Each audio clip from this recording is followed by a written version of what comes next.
Good afternoon. It's Graham Healy from the Healy Report. I thought I'd do it. We got 5 days before the federal election, and I think I saw a meme there where you go woke and weak, sending Australia broke with Dutton and Albo. It's so boring. The leader, I haven't watched any of the lead-up campaign. I see an occasional ad, pathetic ad, but it's like, this election's like watching paint dry. So don't expect any dramatic result apart from a hung parliament. Now, I thought, today is Tuesday, the 29th of April, and as a former lead Senate candidate for Rise Up Australia in 2019, and I just remind viewers that my 25,000 votes got Gerard Rennick into power in the Liberal Party back in 2019. Now, I didn't know that. Gerard actually told me that, so there you go. I thought, well, why didn't I get in? I got number 1 on the Senate ticket, which is a prime position, and there was only about 6 parties, going in 2019, not 19 like there is this year.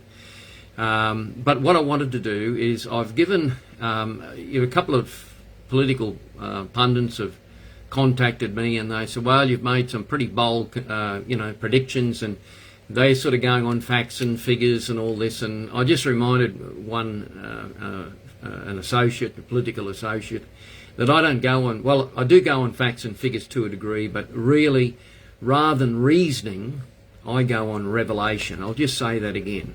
Rather than reasoning, I go on revelation. Now, you can reason yourself to death. It doesn't change what's going to happen when people see they want a certain result. It's like if you were to listen to all the BS in the US, Trump wouldn't have got in. But he had a mandate like you wouldn't believe, but they tried to twist and turn it the other way, because the opposition, or what I call the negative side, always plays games with your mind. And what I do is basically switch my mind off to a greater degree, and I just listen to my spirit. So when I come up with these predictions, there's been several of them, and I've been pretty accurate. My mother was very similar to me. She could see stuff before it happened. I've had several visions of things that I won't go into on this video, but my best mate, who's passed away about 5 years ago, Brian Best, he was like reading tomorrow's news today. I could tell you some stories about my best mate Brian Best that would absolutely shock you. And he was politically connected as well. And he predicted a lot of things, and basically he was correct. I mean, he knew the stats. I mean, I sort of know the stats, but I don't get bogged down in them because, since when was the poll ever right? It's like they say, Labor's ahead, and they're taking the poll right in the middle of a Labor electorate. It's just all BS. So I rely on my spirit, and I'm just going to remind people that when I, this is sort of a recap on what I've seen over the years, and I'll try and keep it as short as possible, the brief points. Back in 2019, I visited the president of Rise Up Australia, Daniel Nyala. Now, Daniel Nyala's from, he's a born-again Christian preacher from Sri Lanka. He's also a visionary. He's also lived in the Middle East. He's seen a lot of things in the Middle East, including beheadings and all this. He knows what the Middle Eastern culture is all about. You've got the idiots here in Australia thinking that that culture is going to merge in with the Aussie oi oi oi. Well, I'm sorry, Jewish synagogues firebombed, and the threat of terrorism, and we import it here to this country just like they're doing in the UK. Hopefully, Australia, because we're an island, we will as the policy was for Rise Up Australia. Actually, Rise Up Australia's policy was stop the boats, and Tony Abbott and the Liberals took that policy. Tony Abbott couldn't figure out how popular Daniel Nayela was, but he was just relying on what God was saying to him. I've met Daniel Nayela, I know him quite well, and he's a visionary. I'll tell you something. 2019, I went down to Melbourne. He asked me down there. We had a certain discussion on certain things before he announced that I was the lead Senate candidate for Queensland, for Rise Up Australia. I didn't know that when I was on the way down. He just announced it out of the blue. But while we're in a prayer meeting down there, I saw us all meeting Donald Trump back then. So I had a vision about Donald Trump. I don't know whether he was president then or just before he was president, but I said, Donald Trump's going to visit Australia. And Daniel looked at me, and it was a Friday night prayer meeting, and he looked at me, and he's the sort of guy that looks right through you. And he said, I had the same vision 2 nights ago. So I'm just telling people now, that vision, I think Donald Trump would have come to Australia had they not stolen the last election off him.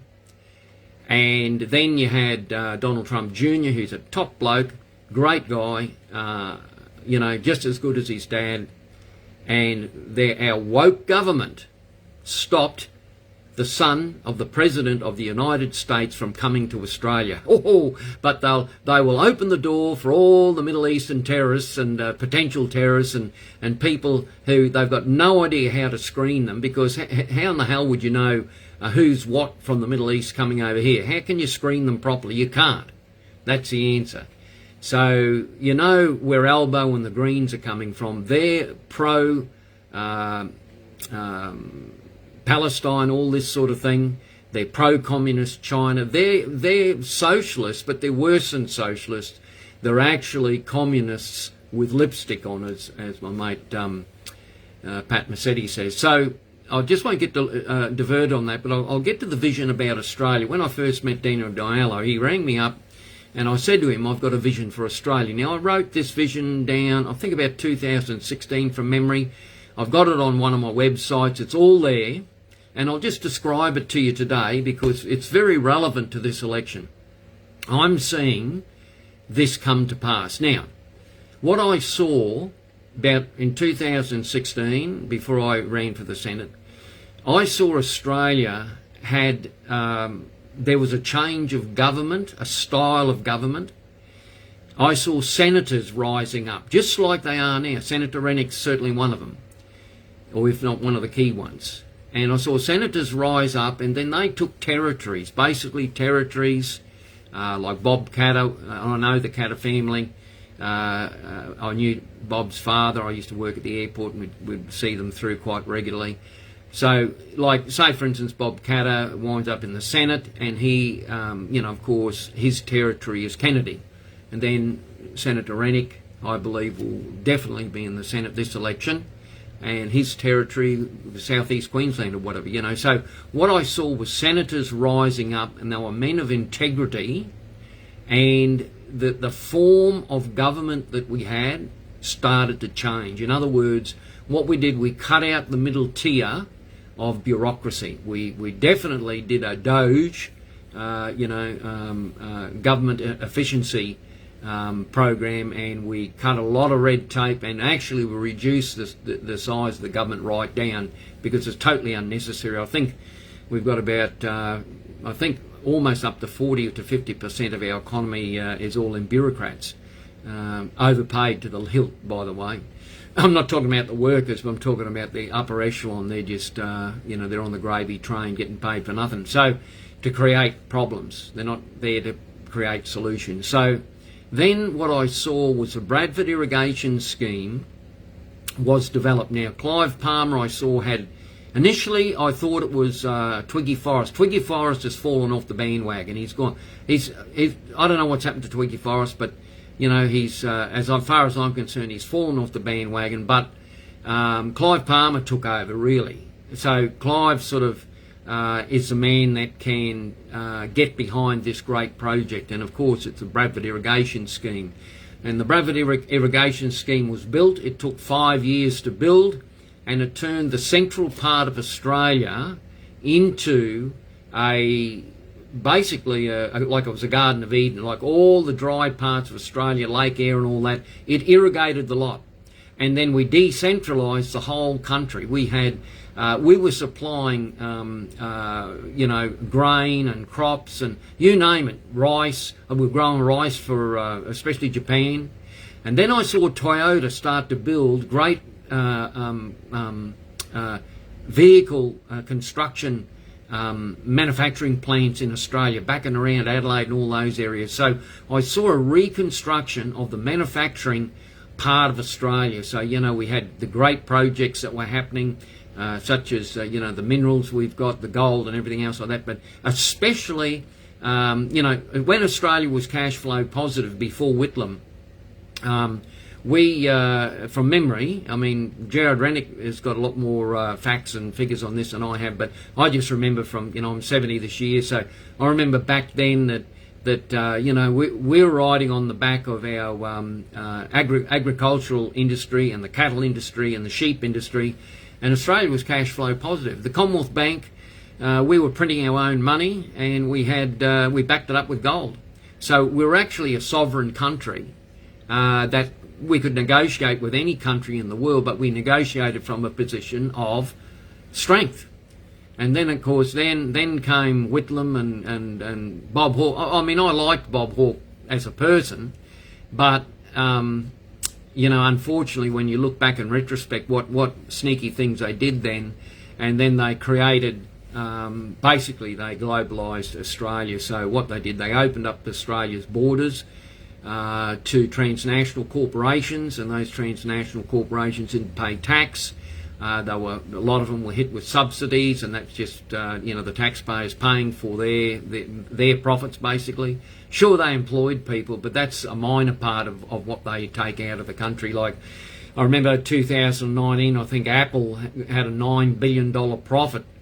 I recall, and paid zero tax in Australia. Now, the only politician that's got the ins and outs of that and understands how to recoup all that back properly is Gerard Rennick. His background's in finances, and so I'll get onto Gerard's story in a second. But so that was the story. So I saw the great Bradford irrigation scheme built all through the central part of Australia. We decentralised the whole country. Senators of integrity started to rise up, and you can see those senators as we speak now. They're starting to rise up. You know who they are. They're in the freedom movement. They certainly aren't in the Liberal Party. Well, a couple of them are, and they better jump that Liberal Party very shortly. And they certainly aren't in Labor, who really is communist with lipsticks on, and they support the Middle East, and they're anti-Christian. See, Labor, and even though Albo turned up the mass after the Pope died, I mean, that's just a joke, they're anti-Christian. They believe in abortion. They won't read the Ten Commandments. They won't swear their oath on the Bible. They're anti-Christian. It's an anti-Christian spirit, the Antichrist spirit, without getting too religious. But Labor, Greens, Teals, they're all in that category. And they promote the woke agendas. They don't even know what a male and female is anymore. All those agendas to destroy the family unit, to break down people so that they become very weak and subservient to the system. Now, the socialists, like Albo, Greens and, the Teals and that, basically they believe that you will be controlled and be happy, basically, like Klaus Schwab used to always say, have nothing and be happy. So they don't believe in individual prosperity. They believe in the communist propaganda system where the state will tell you what to do. Whereas the true Liberals, and I'm not saying the Liberal Party's the true Liberals, they're more woke than anything these days, and poor old Dutton's too weak to do anything about it.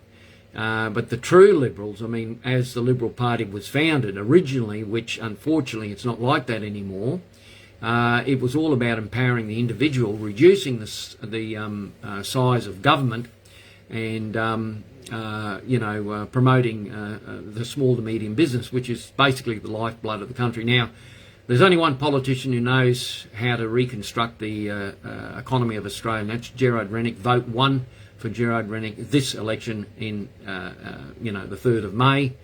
and he will then form a, well, there will be a lot of other senators that join him through this. In that list, I can see already, I think Madison King, she's a young go-getter over in Western Australia. She'll definitely get into the Senate, so that's great. Gerard will definitely get back in Queensland. That's great. I think he's got a guy who was, I can't remember his name now, O'Neill, I think it is, one of the doctors that stood up against the COVID pandemic in Melbourne. I believe he'll get into the Senate.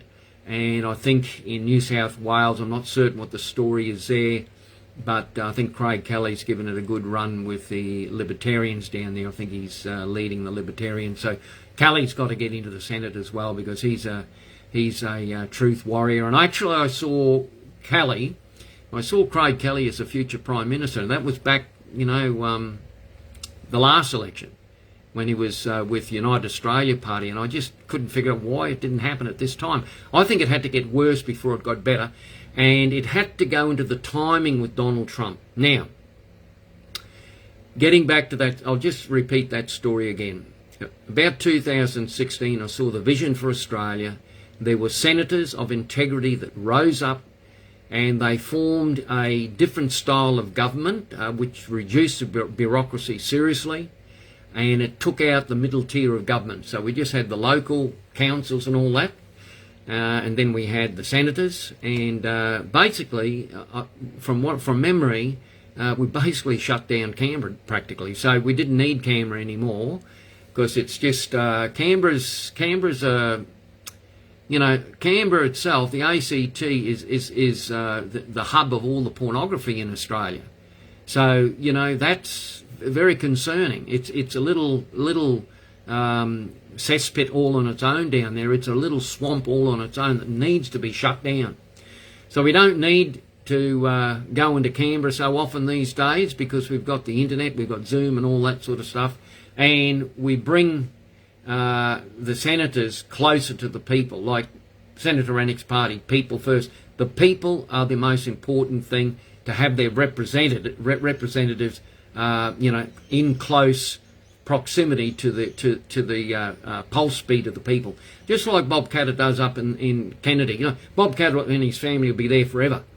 So many generations of Bob Katter up in North Queensland, and the reason is, you look around, Bob's in some place in Gordonvale, he'll be up in Cairns, down in Innisfail. Everyone knows him. He's in touch with the cane cutters and all the farmers up there. They all know him personally. So that's a true, when people say, oh, you hate politicians, well, yeah, so do I, but those politicians who really represent the lifeblood of the people are different. So that's my take on it. So the Bradford Irrigation Scheme, funded by Clive Palmer. Clive Palmer will be instrumental in getting behind these big reconstruction programs that are required to make Australia great again, right? So this timing. So the 3rd of May, it's just like, as I say, you've got woke elbow, and you've got basically weak Dutton, and you've got both of them are sending the country broke. And how are they sending the country broke? Listen, or go on to Gerard Rennick's website, just read through the economy of Australia and the solutions that Gerard has to reconstruct Australia, to reconstruct the whole economy. His background is in global finances. He knows what he's talking about. I'm a mate of his, and as he said to me, he said in Canberra they don't even know the first thing about economics down there. He said maybe Barnaby Joyce knows a bit, but the rest of them haven't got a clue. So, they have no idea what they're doing. They're steering the country blind, and they're, especially Labor, are just opening the door to communism, basically. So, now, the pulse on what's happening now will time with Donald Trump. Now, Trump is dismantling globalism. You can see it clear as a bell. Now, senators like Senator Malcolm Roberts and that have always been talking about the dismantling of the climate accords and all this, and the World Health Organization. He's been talking about that for as long as I can remember. So I believe that Senator Roberts will, in my opinion, he will be part of that future government. I see him as part of that. The journey to get there, I'm not certain how that's going to unfold over the next 12 months, but I always see him in the picture, and I've told him that personally. Gerard Rennick, definitely, he's in the picture. And now Dr. William Bay, that friend of mine who's somewhat controversial, they say.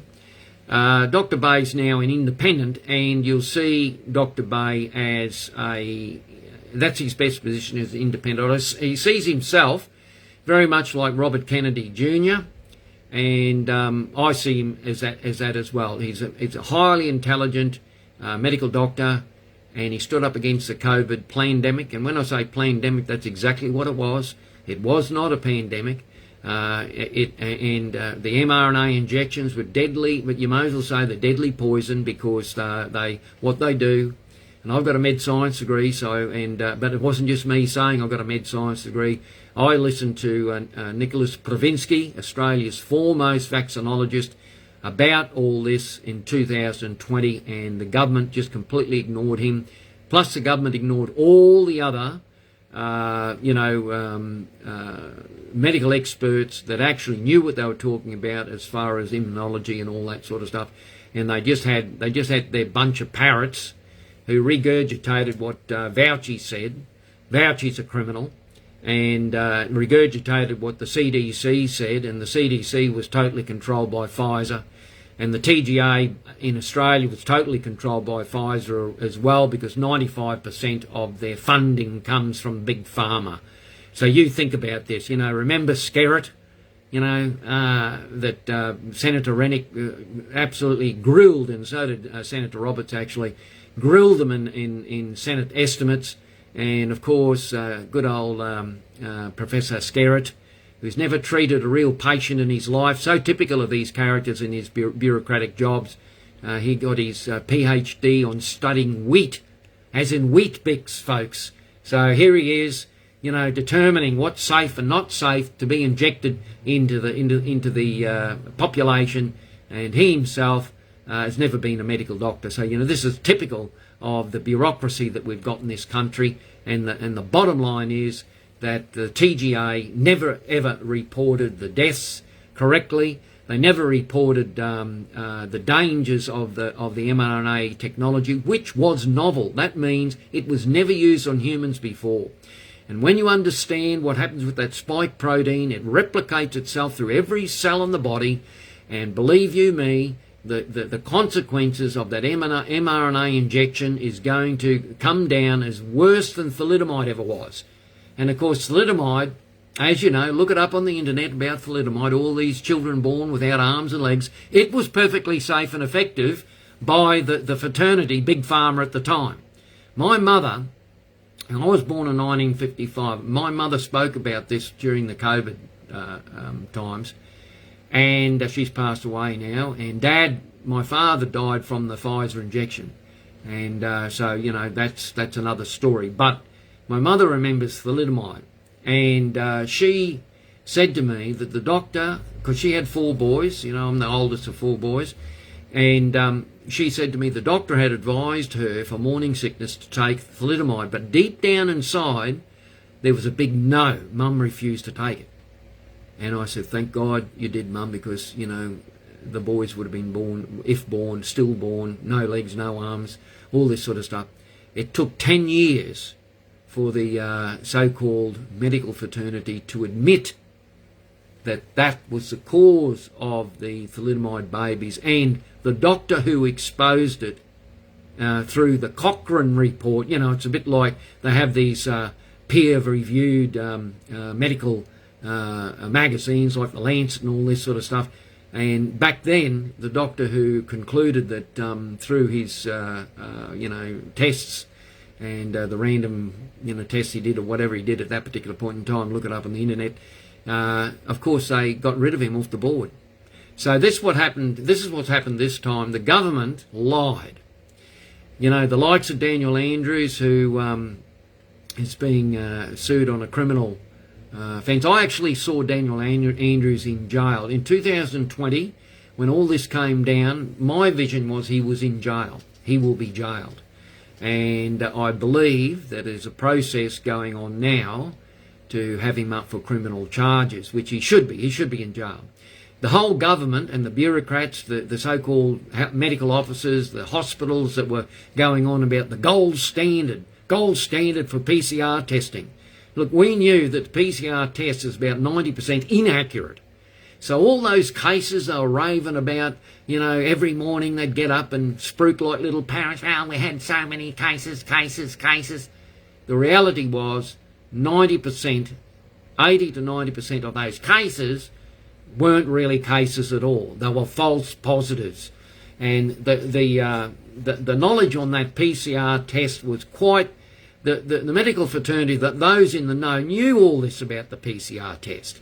So, in other words, they didn't get the result of the pandemic that they expected, so they fabricated the figures. That was the bottom line. And then they pushed out that injections. And then in Western Australia, I remember talking to Senator Rennick about this. I said, you know, they're obviously lying. How can we prove it? And he said, well, have a look at the Western Australia all-cause mortality rate. I think it was 2021 or 22. They had no COVID. They, rolled out the injections, the mRNA injections. Suddenly the all-cause mortality rate went through the roof. No COVID though. Yes. The government has betrayed the people of Australia. You notice they voted against you seeing the contracts they had with Pfizer. That'll come out in the legalities that are being processed now, and you're going to see, basically you're going to see court cases all over the country about this, and the poor people who got injured. I remember talking to Senator Rennick originally when the mandates came out. I never got any injections. I just told them, come near me and I'll give you an injection. So I never got COVID either. So, you know, the thing is, this is the reality with the COVID thing. You had more chance of dying of COVID, getting struck with lightning or run over on the road than dying of COVID, because even in the first year, there was about 1,000 deaths. They're all old people who die of the flu anyhow. Not that I'm saying that old people, my father died from the injection, but he had nothing wrong with him. But the thing is that in 2017, there were about 4,800 people that year who died of pneumonia and the flu. So 4 times that amount died in 2017 in Australia. You didn't even know about it, did you? No one even heard about it. No one said anything. They didn't shut down any businesses. They didn't lock down any, towns. They didn't walk around with a whole bunch of stupid masks on that don't do anything. So it was, in total, a scamdemic, totally. And the solution was never going to work, right? It never was going to work. And the reason why it was never going to work is that anyone who's got half a brain that looks up, coronaviruses, i.e. like flu viruses, what they do, they morph immediately. The first virus comes out, they change. They morph and change. That's why the flu injections never work either. So what had happened, even if the mRNA injection, for all its bad properties, even if it did work, they rolled it out too late. If it did, if it was properly tested, which it wasn't, and they rolled it out in time, it might have worked. But they rolled out the one that was made for the alpha variant, and then there was beta and all the rest of the different variants that already morphed into different variants. So they had no effect whatsoever. But, of course, Big Pharma and, the Australian government had signed themselves up to millions of doses, so they thought, stuff it, we're going to give everyone a dose. No, we'll make it 6 doses. We'll make certain that they get myocarditis and Guillain-Barré disease and, thrombosis and every sort of, brain hemorrhages and everything, strokes. Yeah, we'll make certain everyone gets it. So I'll tell you what, there is no question that it was total criminal malfeasance all the way. And then you gave these half-wit state premiers power, and look what happened. They turned into communist dictators. Oh, geez, fair dinkum. Now, do you think we need a change from that mentality, folks? Yes, you do. And who stood up? Who stood up against all that bureaucratic gaslighting during the last 5 years? Who? Gerard Rennick, that's who. Malcolm Roberts, that's who. A couple of the others came on board later. I don't know whether I should say anything. And the ones that have got Dr. William Bay, that's who. The ones that actually stood up against not only the tyranny, but the forced injections of an experimental drug that's actually the most dangerous experiment that's ever been done to humans on the planet. And when the total mortality rates comes out, when the truth comes out, you know, Robert Kennedy Jr.'s onto it over in the US. He won't let them run away with it. And in Australia, we'll follow suit. I tell you, people are just going to be mortified when they find out the actual truth of what really happened. And on top of that, hydroxychloroquine and ivermectin, they banned it. Early treatment with both those prophylactics would just kill COVID dead. It kills any virus dead, actually, but then they got all this stuff in the US where you had, you know, CDC, oh, that's a horse dewormers and all this sort of stuff. Oh, now they're discovering that ivermectin cures cancers. Oh, goodness me. Oh, wow. You know, one thing I can say is that all the exposure that the good doctors gave with ivermectin hydroxychloroquine has actually brought that to the forefront now. Every time I look on Facebook, I see another ad for internal parasite purging of the humans with ivermectin and one of the other prophylactics. So, you know, this is a total con job, and it's just criminal. Anyway, I got carried away on that one, but so I'll just get back to the main event. This Saturday is going to be like watching paint dry. You've got two of the most boring people on the planet, one who's totally incompetent and one who's just that boring. As I say, it's like watching paint dry. And those two, Dutton and Albo, they have no mandate to run this country. They have no solutions to the $1 trillion debt we're in. They've just got excuses, little trinkets like, 25 cents off a litre of fuel. And then Dutton says, we're going to look at negative gearing. That's like, you know, that's like Groundhog Day or something. You've got to have a lot of cash flow for negative gearing to work, and it only works for wealthy people with a lot of properties. It's just a no-brainer. They don't even know what they're talking about. So let me finish this video off on this. Number one, Rennick knows what he's talking about. Have a look at the website.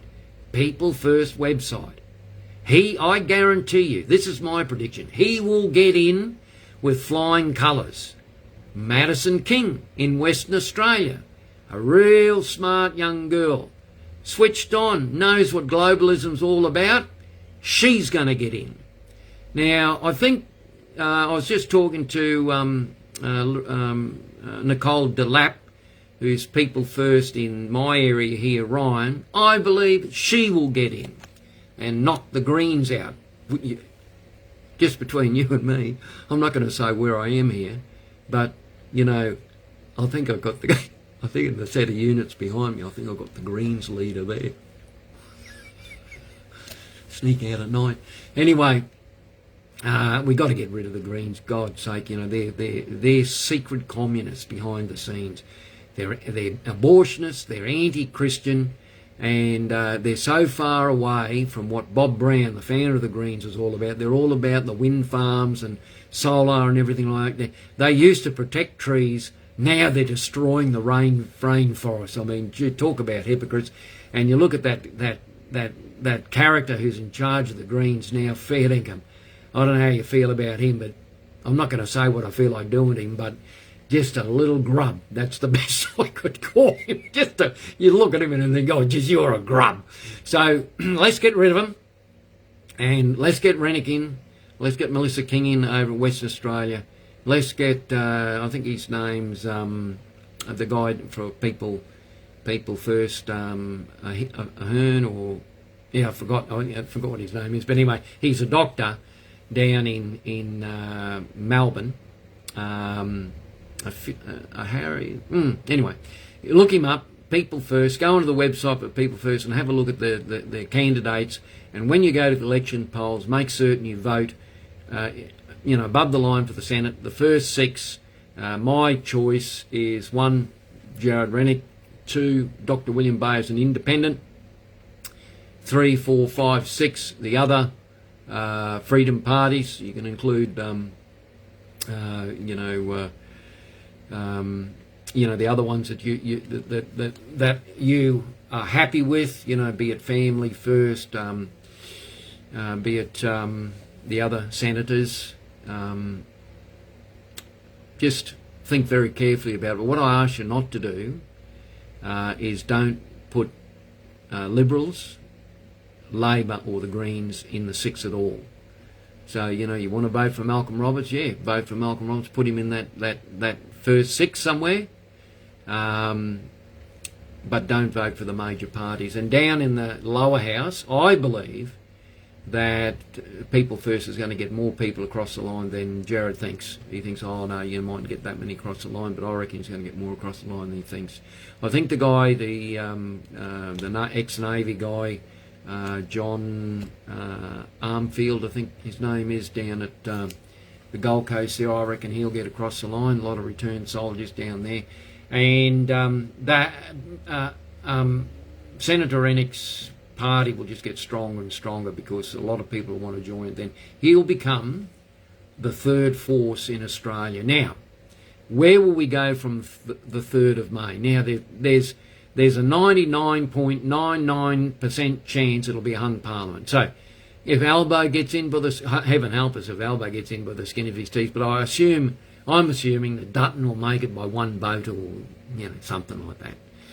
And he'll just get in by the skin of his teeth, hanging on for grim death. But People First will have a whole stack of senators in the crossbench. He'll work in with Bob Catter and et al. And, One Nation might get a few in as well. And then there'll be a crossbench coalition. And they will demand of the government to do the right thing, or they'll hold back their votes. That's the way to do it. Then what I see is, because whoever, forms government by the one person or whatever, by that minority, they'll crawl forward for about 6 months. They'll crawl forward for 6 months. They can't do anything. They can't go left. They can't go right. They can't do anything. And so the only option will be to call a double dissolution. And then that's when a totally new government will come into power. It'll be quick, it'll be smart, and then they'll hold a referendum on putting freedom of speech in the Constitution. That's a big one. That's a big one. And then this year, we will start to parallel with the United States with Donald Trump's golden era agenda. Now, I also believe that vision I had about Trump coming out to Australia will happen October, November this year, when we have, the next 6 months rolls out. Trump's tariffs and all that will roll out over the next 6 months, and it'll be time to, parallel and align our policies with Trump's policies and make Australia great again. And then Nigel Farage over in the UK is going extremely well with Reform the UK. He's in a similar boat as we are. I've met Nigel Farage. He's a top bloke, and I've predicted years ago that he'd be the future Prime Minister of the UK. I think about 3 or 4 years ago. I think I told him that. And then, we need transformational challenge here in Australia, and we can turn this country around. Rennick has a blueprint to turn the finances of Australia around. Look at his website. You don't have to be a financial genius to read the policies. They're clear, concise, and they're practical. See, he's offering solutions for problems. The rest of these politicians, they talk about it. All they're doing is offering you another problem. They're not offering you solutions. Is there anyone talking about how to get out of debt? Is anyone talking about how to recreate another bank? Is anyone talking about disassociating with the Paris Accords and all the rest of it, and then disassociating with the global banks so that we can make Australia great again? No one, except Rennick. Malcolm Roberts is talking about that to a degree as well, I must admit. So those people who are separating themselves from the globalist agenda are the ones we want in power, because we want to make Australia great again, and it was great, and we don't have to be in debt. You know, Gerard Rennick said to me in one of the meetings, and he said to everyone actually, he said, you know, apart from legislation, they can put all sorts of legislation in, but the way that governments control people is through debt. Debt. And that's the key. We want people out of debt, because if you're out of debt and you're actually making money, where are you going to spend it? In the community, to the local coffee shop, to the, you know, down to the, you know, the hairdresser and all that sort of stuff, and you're buying stuff for your kids and putting a deposit on a house that isn't overinflated. That's how to make Australia great again. So when you basically re-sovereignise a nation, and you can deal with other countries, like we can deal with China, but not from a win-lose perspective like we're doing now, where China's winning, we lose. It'll be win-win or no deal. And that's how Trump is. It's win-win or no deal. He wrote the book, The Art of the Deal. Buy it and read it. He knows what he's doing, believe you me. The trouble is we haven't got a Donald Trump here in Australia, but I think Gerard Rennick's as close as we're going to get to Donald Trump. And we've got a couple other senators. Collectively, we'll put those senators, the independent ones, together, including Dr. William Bay, and we'll make Australia great again. So when you go to the polls, put a number 1 for Gerard Rennick. Number 2, Dr. William Bay as an independent. You know, 3, you know, this is what I'd say, you know, maybe family first, maybe, you know, One Nation perhaps, if you want to do that. Maybe the Heart Party, you know, those sort of parties that may be libertarian somewhere in there, those sort of parties that are going to stand up and not be controlled by the system, and they're going to be pro-Australia, a pro-Australian middle class basically. And in closing, go on to Gerard Rennick's site. Oh yes, and Malcolm Roberts, as I say, from One Nation, by all means put him in the mix. I believe that Australia needs Malcolm Roberts, despite a few people saying, oh, he's a bit old. Trump's 78, goodness sake. You know, you need senior statesmen in the Senate. So, Bob Katter, you need Bob Katter in the Senate. I think Bob's 78, you know, he hasn't stopped. So, I don't think the age barrier is a big thing in the Senate. It's what's in between the ears that matters, and whether they're pro-Australia, and their experience has a lot to do with the maturity of a senator. Yeah, so that's it from Graham Healy. That's just one I thought I'd finish off. And so make Australia again, vote 1, Gerard Rennick, vote 2, Dr. William Bay, 3, 4, 5, 6, you know, put the other freedom parties in. Libertarians, or Family First is a good one, you know, for the Christian fraternity. Malcolm Roberts from One Nation. You know, that's all I can think of. But what you don't do is you don't put the vote to Liberals, Labor or Greens. Because if you do, what happens is you go into Groundhog Day. You get more of the same BS that we had with Scotty Morrison, who lied through his teeth right through COVID. Oh, you don't have to get injected. And in the meantime, he was funding all the states, turning them into dictatorships. Oh, I've got nothing to do with it, says Scotty Morrison. And here's a little thing just before I go. None of the politicians had to get the injection in Canberra. There you go. Everyone else did. Everyone else, if you don't get injected, you're going to lose your job. If you're in an aged care centre, if you don't get injected, you can't visit your parents. I couldn't go to my own father's funeral. But Palachuk, State origin. Oh, state origin's okay. Suddenly the coronavirus, it disappeared at the state origin. We were tracking you with digital ID, no worries. Come on, folks. You were totally gaslit all the way through. Don't let it happen again. Stand up to them. Put Gerard Rennick in, Dr. Bay, the other freedom candidates, right, including Malcolm Roberts. Get them in there. Let them rattle the cages, and let's form another government that's actually going to do something for Australia and transform it. We're ready to be transformed into a sovereign nation, just like the US and just like Nigel Farage's doing in the UK. Have a great day. Graham Healy Report. Remember, Jesus is Lord, and if you're not a Christian, think about being one. You know, it gives you an eternal perspective, and it gives you a spiritual vision rather than just all this thinking in the head. So you've got two sides you can look at. You can look at the spiritual side and you can see all the dark forces moving around everywhere, and then you can put a bit of logic into it as well if you like. Okay, Graham Healy over and out. Have a great day. Let's get the thing here.